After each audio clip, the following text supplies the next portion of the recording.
ఓం గం గణపతే నమః. గుడికి వెళ్ళినప్పుడు ప్రదర్శనలు ఎన్ని చేయాలన్నది కొంతమందికి సందేహం అన్నది ఉంటుంది. వినాయకుడి గుడికి వెళ్ళినప్పుడు మీరు సింపుల్గా అవుతే కనుక 3 లేదంటే 5 లేదంటే టోటల్ 3 వచ్చేటట్టుగా మీరు 21 కానీ అలా కూడా ప్రదర్శనలు చేయటం అన్నది మంచిది. చేయగలిగితే 21 చేయండి, లేదంటే 3 కానీ 5 కానీ. అది కూడా ప్రదర్శనలు చేసే నియమం ఏంటంటే స్లోగా నెమ్మదిగా అడుగులు అడుగేసుకున్నట్టుగా నడాలి తప్ప ఏదో వెనకాల ఎవరో తరుగుతున్నట్టుగా పరిగెత్తుకుంటున్నట్టుగా ఒడివడిగా ప్రదర్శనలు మాత్రం చేయవద్దు. చాలా నెమ్మదిగా చేస్తూ మనసులో ఏ గుడికి వెళ్ళి ప్రదర్శనలు చేస్తున్నారో ఆ దైవాన్ని ఆ దేవతని స్మరించుకుంటూ స్లోగా నడుచుకుంటూ చేయండి. అలాగే గుడికి వెనక భాగంలో మాత్రం ఎట్టి పరిస్థితులను నమస్కారం అన్నది చేయకూడదు. వెనక భాగంలో రాక్షసులు అన్నది ఉంటారు. చాలామంది గుడికి తిరుగుతూ ప్రదర్శనలు తిరుగుతూ వెనక భాగం వెళ్ళేటప్పటికీ 2 చేతులతో ఆంచి తల ఆంచి నమస్కారం చేయడం అన్నది జరుగుతుంది.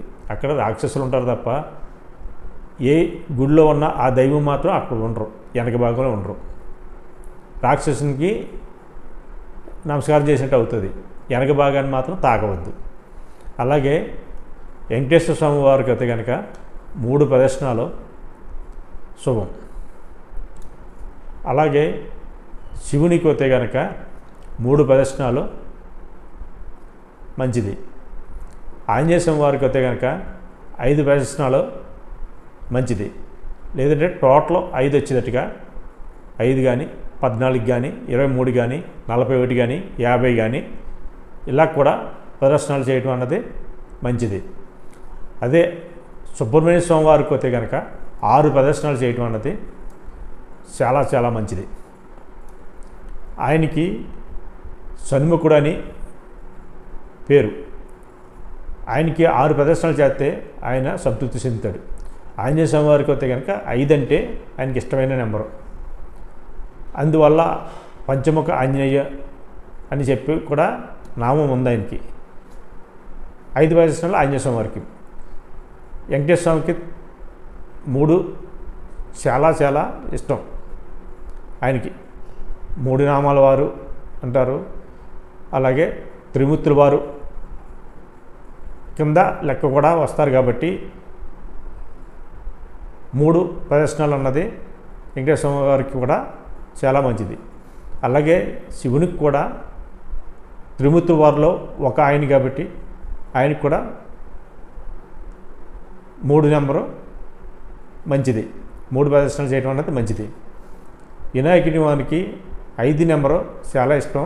అలాగే 3 నెంబర్ కూడా ఇష్టం కాబట్టి 3 కానీ 5 కానీ అలాగా టోటల్ వచ్చేటట్టుగా ప్లాన్ చేసుకోవచ్చు. అమ్మవారికి ఏ అమ్మవారికైనా అమ్మవారికి వచ్చేటప్పటికి 6 ప్రదర్శనలు. 6 చేయలేమనుకుంటే 3, 6 టోటల్ వచ్చేటట్టుగా చేసుకోవచ్చు. మామూలుగా గుడి దర్శనం అయితే కనుక 3 చేయొచ్చు, లేదంటే 6 చేయొచ్చు. ఏదైనా మొక్కుగా అనుకుంటే కనుక టోటల్ 3 వచ్చేటట్టుగా కానీ టోటల్ 6 వచ్చేటట్టుగా కానీ ప్లాన్ చేసుకుని స్లోగా అమ్మవారికి కూడా ప్రదర్శనలు చేయడం అన్నది చాలా చాలా మంచిది. ఈ నేను చెప్పిన ప్రదర్శనలు కౌంట్ని బట్టి మీ శక్తిని బట్టి మీ యొక్క చేయగల ఓపికని బట్టి మీరు ప్లాన్ చేసుకుని చేసి ఆచరించండి. మంచి ఫలితాలు మాత్రం వస్తాయనటంలో ఏ విధమైన సందేహం లేదు. ఎట్టి బస్సులో మాత్రం స్లోగానే చేయండి, మీ శక్తి తగ్గట్టుగానే చేయండి. 21 చేయమన్నాను కదా, 21 చేసి నీరసపడటం అటువంటి చేయొద్దు. టోటల్ కౌంట్ చేసుకుని చేసుకుంటా ఏ దైవాన్ని అయితే మనం దర్శిస్తున్నామో ఆ దైవాన్ని మాత్రం స్మరించుకుంటూ స్లోగా చేయండి. అది గుడికి వెళ్ళి ఇంటికి వచ్చిన తర్వాత కాళ్ళు మాత్రం కడగకూడదు, కాళ్ళు చేతులు కడగకూడదు. ఏ గుడి అయినా సరే, శివాలయం అయినా సరే, వినాయకుడి గుడి అయినా సరే, ఆంజనేయ గుడి అయినా సరే, వెంకటేశ్వర స్వామి గుడి అయినా సరే, అమ్మవారి గుడి అయినా సరే, ఏ గుడికి వెళ్ళినా సరే గుడి దర్శనం అయిన తర్వాత ఇంటికి వచ్చిన తర్వాత కాళ్ళు చేతులు కడుక్కోకూడదు, ఇంట్లోకి రావచ్చు శుభ్రంగా. అలాగే కొంతమందికి కొన్ని సందేహాలు ఉన్నాయి. కొన్ని గుళ్ళో ప్రసాదాలు తెచ్చుకోవచ్చా తినొచ్చా అని. అన్ని గుళ్ళో ప్రసాదాలు తెచ్చుకోవచ్చు, తినొచ్చు.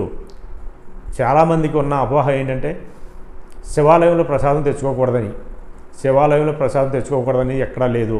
శివాలయంలో ఇచ్చిన ప్రసాదం ఏదైనా సరే తీసుకోవచ్చు. కాదంటే శివాలయంలో ఉత్తర భాగంలో చండీశ్వరుడు ఉంటారు.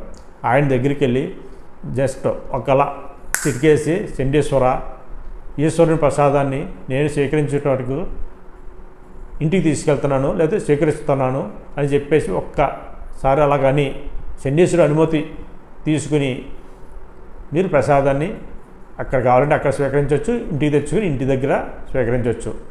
ఏ విధమైన దోషం ఉండదు. ఒకవేళ పొరపాటులో శివాలయంలో ఉత్తర భాగంలోకి వెళ్ళి చండీశ్వరుని అనుమతి చిటికేసి ఆయనకి అనుమతి కోరి తెచ్చుకోవటం అన్నది పొరపాట్లు మరిచిపోయినా ఏ విధమైన దోషం ఏమి ఉండదు. నిరభ్యంతరంగా తెచ్చుకుని మీరు ప్రసాదాన్ని స్వీకరించవచ్చు. ఏ గుళ్ళో ప్రసాదం అయినప్పటికీ కూడా ఆ ప్రసాదాన్ని మీరు స్వీకరించవచ్చు తప్ప వదలవలసిన అవసరం మాత్రం లేదు. ఈ అపోహని మాత్రం వదలండి, ఈ మూఢనమ్మకాలని వదలండి. అది గుడికి వెళ్ళే ముందు కాళ్ళు చేతులు కడుక్కోవచ్చు. గుళ్ళో నుయ్యి ఉండొచ్చు, లేదంటే ట్యాప్లు ఉండొచ్చు. అంతవరకు ప్రదర్శనలు చేసిన తర్వాత మీరు గుడికి వెళ్ళి వచ్చిన తర్వాత కాళ్ళు కడగొద్దు. అలాగే కొంతమందికి శివాలయానికి కొన్ని అపోహలు ఉన్నాయి. శివాలయం నవగ్రహాలు ఉంటున్నాయి. నవగ్రహాలు ఉన్నప్పుడు నవగ్రహాలకి ముందు ప్రదర్శన చేయాలా, శివాలయానికి ప్రదర్శన చేయాలా, నవగ్రహాన్ని దర్శించుకోవాలా, శివుని దర్శించుకోవాలా అని అపోహలు కూడా ఉన్నాయి. గుడి లోపలికి వెళ్ళిన తర్వాత కాళ్ళు చేతులు కడుక్కుని నవగ్రహాలకి ముందు దర్శనం చేసుకోండి. ప్రదర్శనలు చేయండి. 9 ప్రదర్శనలు నవగ్రహాలు చేయండి. మీకు ఓపుకుంటే ఇంకా చేసుకోవచ్చు, తప్పేం లేదు. అంటే 9, 18, 27 ఆ కౌంట్లో వెళ్ళాలి.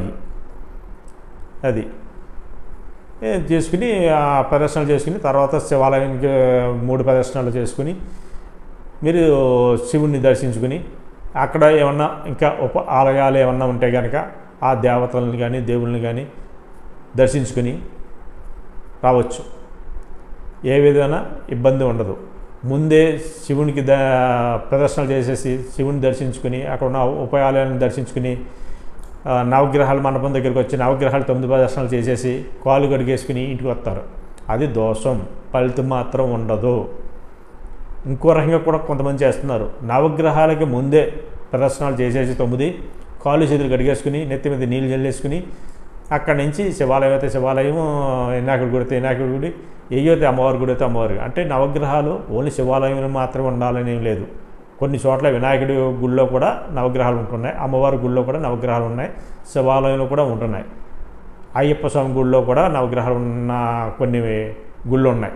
దాని మీదట నేను ఇంత వివరించి చెప్పడం జరుగుతుంది. కాళ్ళు చేతులు కడిగేసుకోవటం, నవగ్రహాలు ప్రదర్శన చేసి కడిగేసుకోవటం అన్నది దోషం. అటువంటి పని మాత్రం ఇప్పుడు చేయొద్దు. ఈ వీడియోలో ఉన్నది పూర్తిగా 1కి 2 సార్లు ఈయనైనా సరే అర్థం చేసుకుని ఆచరించండి. మంచి శుభ ఫలితాలను మాత్రం మీ కుటుంబం పొందుతుంది అనటంలో మాత్రం ఏ విధమైన సందేహం లేదు. శుభం.